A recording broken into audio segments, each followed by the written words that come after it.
ഒരു 10 പേര് നാളെ 3 മണിക്കാരാ. 10 പേര് നാളെ 3 മണിക്കാരാ. കേരള ലോട്ടറി ഭാഗ്യക്കുടി ഇന്നത്താകാം ഞാൻ വാങ്ങുന്നത് 10 രൂപ നാളെ 3 മണിക്കാരാ. 40 രൂപ മാത്രം. കേരള സംസ്ഥാന ഭാഗ്യക്കുടി. ചിലപ്പോൾ ഇന്നത്തെ ഭാഗ്യവാൻ നിങ്ങളായിരിക്കാം. ടിക്കറ്റ് വില 40 രൂപ മാത്രം. കേരള ലോട്ടറി ഭാഗ്യക്കുടി ഇന്ന് 3 മണിക്ക് 10 രൂപ നാളെ 3 മണിക്കാരാ. ഭാഗ്യവാൻ ചിലപ്പോൾ നാളെ 3 മണിക്കാരാ. കേരള ലോട്ടറി ഭാഗ്യക്കുടി ടിക്കറ്റ് വില 40 രൂപ മാത്രം. കേരള സംസ്ഥാന ഭാഗ്യക്കുടി ചായ പൊറാട്ടി കാട്ടിക്കാം. നിങ്ങളായിരിക്കാം. നാളെ 3 മണിക്ക് ആയിരാ. പരിപാടി പോട്ടെ പോട്ടെ.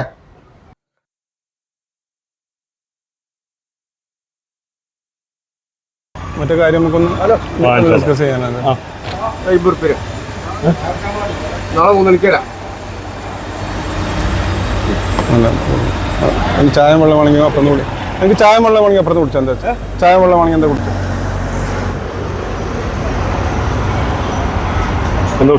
ഓന്റെ പേര് സുര, ലോട്ടറി സുര എന്ന് പറയും. ഒന്ന് നല്ല അധ്വാനിയായിരുന്നു. അത്യാവശ്യം നല്ല വീടും കൂടിയൊക്കെ നോക്കിയിരുന്ന ആളാ. പക്ഷെ ഇടയ്ക്ക് ഈ ലോട്ടറി എടുക്കുന്ന പരിപാടി ഉണ്ടായിരുന്നു. അതിന്റെ ഇടയിൽ കഴിഞ്ഞ ഒരു ഇതിൽ 1 ലക്ഷം രൂപ ലോട്ടറി അടിച്ചു. അപ്പൊ അതിനുശേഷം പിന്നെ ഒരു പണിയൊക്കെ നിർത്തി ഫുള്ള് ഭാഗ്യപരീക്ഷണത്തിലായി. അങ്ങനെ എന്ത് ചെയ്തു, കിട്ടിയ പൈസയും തീർന്നു. പിന്നെ വീടും പേരും അതൊക്കെ പണയം വെച്ചിട്ട് അങ്ങനെ എങ്ങനെ ലോട്ടറി എടുത്ത് മൊത്തം പാപ്പരായി.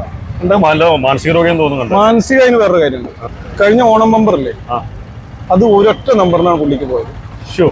അത് നോക്കി ഒരു നമ്പറിനത് പോയി എന്ന് കണ്ടതോടുകൂടി തലതിരിഞ്ഞു. ആൾക്കാരുടെ കയ്യിൽ നിന്ന് പിരിക്കുക, പോയി ലോട്ടറി എടുക്കുക, പിരിക്കുക ലോട്ടറി. അതാണ് ഞാൻ പിന്നെ പൈസ കൊടുക്കണ്ടെന്ന് പറഞ്ഞു. അല്ല, അങ്ങനെ കുറെ ആളുകളുണ്ട്. അധ്വാനത്തിന് വിശ്വാസം ഉണ്ടാവില്ല, ഭാഗ്യത്തിന് വിശ്വസിച്ച് അങ്ങനെ നടക്കും, ജീവിതം അവസാനിക്കും ചെയ്യും. എന്താ ചെയ്യുക? ഓരോ ആളുകൾക്കും ഓരോ ലഹരി.